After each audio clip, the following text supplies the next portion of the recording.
Jemi në studio përsëri, ju thash do flasim për larmishmërinë e vajrave që ne gjejmë tek dyqanet në Ranzi. Janë aq shumë interesante, disa prej tyre mund t'i keni hasur, mund t'i keni përdorur, mund t'i keni shijuar etj, po për shembull vaj i farave të linit, vaj kanelle, vaj i farave të rrushit, vaj i farave të kungullit, ka aq shumë të cilat ne do t'i shohim sot e do flasim për secilin prej tyre. Vaj argani, vaj bajami, ja këto janë çik më të njohura, ti dhe për pjesën estetike që vajzat e gratë i njohin mirë. Alken Çuko, mirëmëngjes, mirë se erdhe. Mirëmëngjes Anila. Faleminderit shumë për këtë ushtri të tërë që na ke sjellë sot në studio.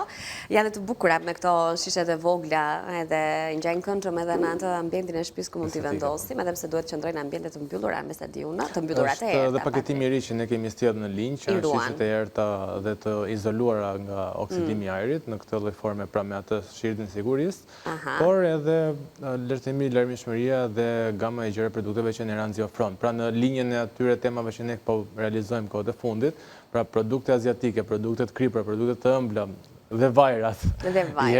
I erdhi rrata. Ne vajrat zakonisht i përdorim shumë në kuzhinën tonë, sidomos mamat tona, madje aq herë përdoren sa kur i them dhe mamit vet kjo shtresa sipër e ka zi vetë gatimi, nuk e kam hedhur unë. Jo, pra. Por përveç vajrave që ne njohim, pa diskutim që ka dhe vajra të ndryshme me qëllime të ndryshme, përdorime të ndryshme. Pra, vaj për gatim, për temperaturat të larta, vaj kozmetik, vaj për lëkurën, vaj për flokët, apo dhe vajra aromatik. Dhe ne Ranzi këto i ofron në të gjitha pikat e dyqaneve të veta. Kështu që le të nisim me vajin e parë, që është vaj i farave të Kias. I pari në radhitje, po i marim pak me duar në fakt, se nga që janë shumë afër njëra tjetrës edhe janë interesante për të parë edhe kështu. Atëherë, vaj farave të Kias ne kemi përmendur dhe le të themi ato faret e Kias në vetvete që janë shumë të pasura me fibra, por kanë atë elementin e veçantë që janë acidet yndyrore omega 3. Dhe raporti apo profili i acideve yndyrore të omega 3, omega 6 dhe omega 9 në vajin e farave të Kias është goxha e mirë. Pra ky acidi alfa-linolenik ka një sasi shumë të lartë, çfarë na e bën atë më lehtë të përthithshëm.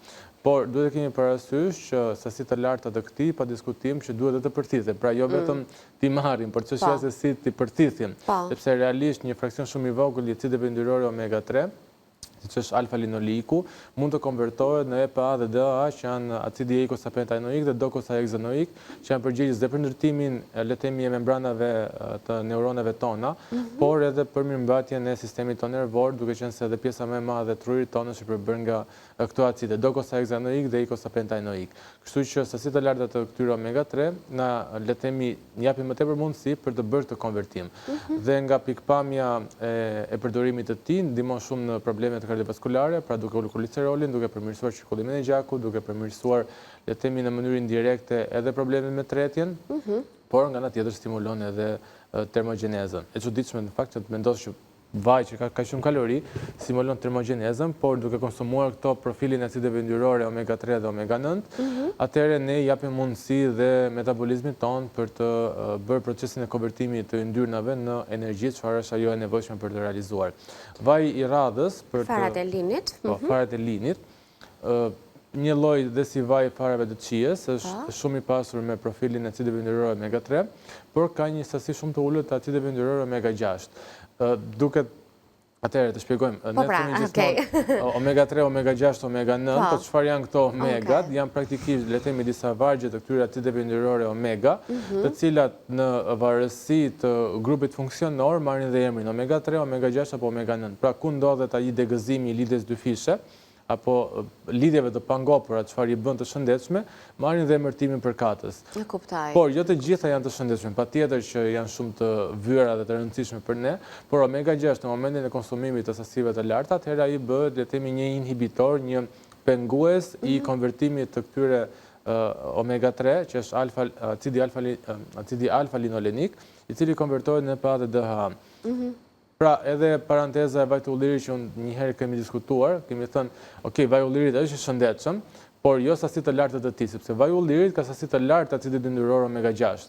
Dhe omega 6 në vend të bëhet një antiinflamator, bëhet inflamator për ne. Kështu që ne realisht duhet konsumojmë vaj, por jo në sasi shumë të lartë. Dhe përdorimi i vajrave të tillë alternativ përveç vajit të ullirit, i cili vaj farave të linit mund të përdoret edhe në sallatë, mund të përdoret edhe në smoothie, apo si dressing për kondimentet të ndryshme, atëherë ne mundësinë që të ulim këtë profilin e acideve yndyrore omega 6 dhe të rrisim omega 3 dhe omega 9. Interesante. Përveç vaj kanellës, kemi vajin e kanellës, atëherë vaj kanellës nga vetë letemi emërtimi edhe nga ngjyra e kanellës mund të mendojmë se si mund të jetë dhe në brendësi, pra ka të ngjyrën e errët dhe të thellë të kanellës, pra të artën e saj, dhe profilin aromatik që kanella e ofron.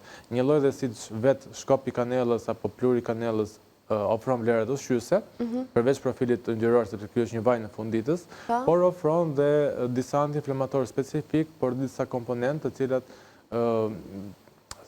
të tilla si sinamaldehidi, që është një aldehid, një grup funksionor, që ndikon drejt për drejt në uljen e niveleve të sheqerit në gjak. Dhe deri diku vepron pak a shumë një lloj si medikamentet kundër diabetit, të cilat monitorojnë diabetin e tipit 2. Sepse sinamaldehidi, le të themi, është një agent shumë i mirë që receptorët tanë në metabolizmin ton e perceptojnë atë si një stimulues për të rregulluar këtë proces biokimik që trupi jonë ka në vetvete për të balancuar sheqerin në gjak dhe për të stimuluar prodhimin e insulinës, por dhe që qelizat ta përdorin atë sheqer më pas si energji. Dhe vaj kanellës këtë gjë e realizon më së miri. Por mund të përdoret edhe si aromaterapi, që është goxha aromatik. Përveç vajit kanellës kemi edhe vajin e farave të rrushit. Vaj farave të rrushit, të gjithë unë do i përmend, por të gjithë kanë këto acidet yndyrore omega 3, sepse janë vajra në fund të ditës, nuk kanë diferenca shumë të mëdha në këtë profil, le të themi, por kanë veçantitë e tyre. Për shembull, vaj farave të rrushit është një zgjuarësi shumë e mirë e teknologjisë së prodhimit të verës, që realisht unë e vlerësoj goxha, sepse është frytëzimi maksimal i rrushit. Sepse çfarë ngel nga prodhimi i verës, bërësit dhe farat e rrushit, ato ripërdoren për të bërë vajin e farave të rrushit. Kështu që asgjë nuk shkon dëm. Dhe vaj farave të rrushit, në diferencë nga çdo vaj tjetër që ne kemi këtu, përveç njëri që do të diskutojmë më vonë, ka një pikë tymosi shumë të lartë.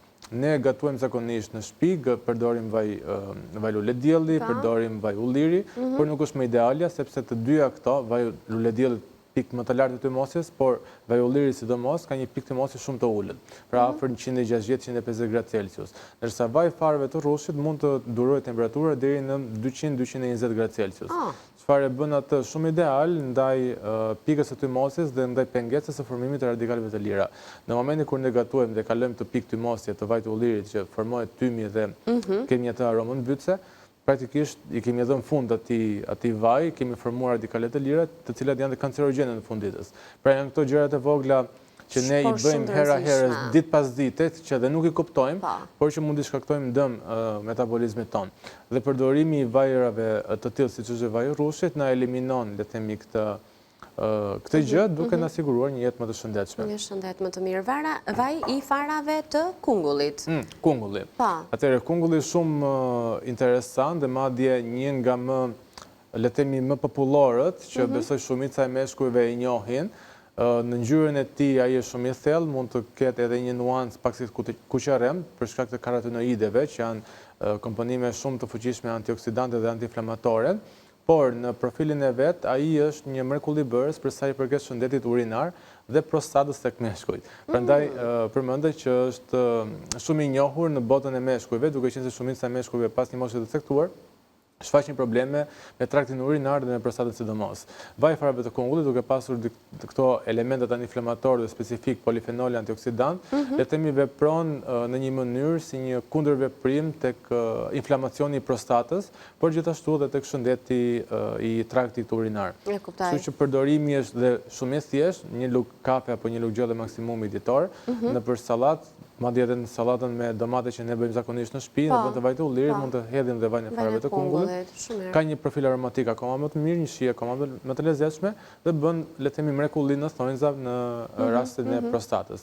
Kështu që shumë interesante. Duhet të konsumohet ditë për ditë në fakt për të bërë efektin e vet. Mund të konsumohet ashtu në gjendjen e lirë, besoj, Po, edhe në gjendjen e lirë, nëse nuk kemi probleme për një lugë edhe për aq kohë sa ka dhe një shije të mirë, nuk e bën as pak problem konsumimin e tij. Po, ecim më tej, të fitojmë nga koha për të përmendur të gjithë nga pak, sepse vaj jojoba kulinar dhe janë afër me njëra tjetrën. Vaj jojoba kozmetik.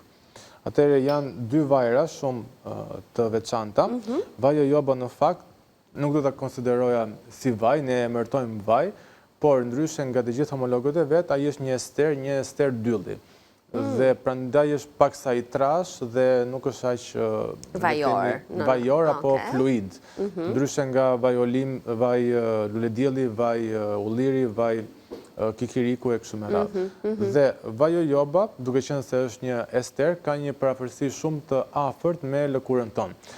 Në formën molekulare apo ndërtimin e vet, ai ngjason shumë me yndyrën që vet trupi jon ka. Dhe prandaj masazhimi në lëkurën tonë e bën atë shumë thjesht të depërtueshëm, duke qenë se lëkura e pranon mjaft mirë.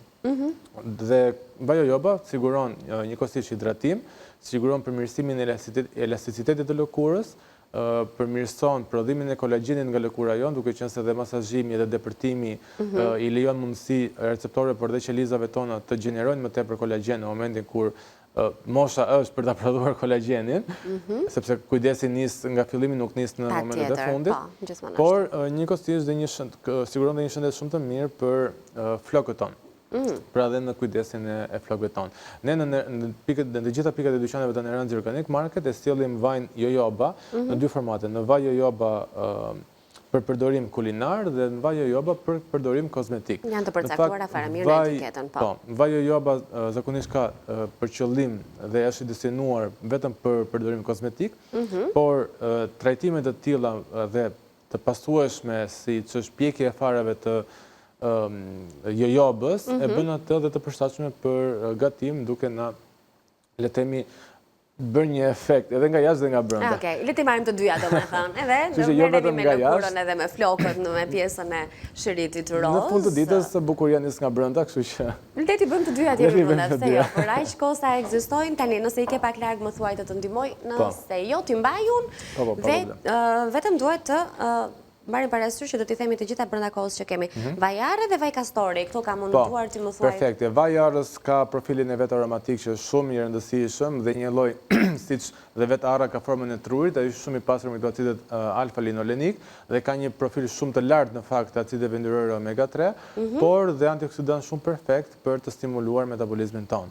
Dhe vaj kastorit është ai më i famshëm për sa i përket shëndetit estetik edhe flokëve tanë, sepse ai përmban një acid shumë të veçantë, i cili mban flokët dhe qerpikët e hidratuar, duke i lënë atyre mundësinë për të qenë më vital.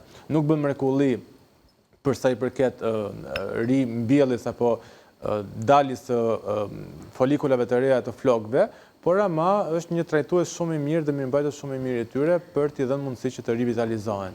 Shpejt e shpejt, bajame, argani, avokado. Bajamin e kemi më shumë të njohur. Po, bajami e pasur me tokoferol, vitamin E, vaj i arganit, që po një lloj dhe vaj arganit është ideal për masazhime, për spazm muskulare, por njëkohësisht për hidratimin e lëkurës, dhe vaj avokados që është më ideali për skuqe, se e përmenda pak më përpara për temperaturat e larta, duke duruar deri në 250-260 gradë Celsius, çfarë e bën atë le të themi praktikisht imun ndaj në thonjza imun, ndaj formimit të radikaleve të lira që janë kancerogjene kur duam të skuqim një produkt ushqimor në temperaturë të lartë. Alken, faleminderit shumë për gjithçka ndave me ne. E di që ne nuk përfundojmë kurrë, por koha jon ikën dhe fluturon. Gjithsesi në rancet e keni në çdo lagje në pranë shtëpisë suaj, në rrjetet sociale mund të drejtoheni të bëni pyetje për te çfarë ne kemi mundësi të sjellim në studio.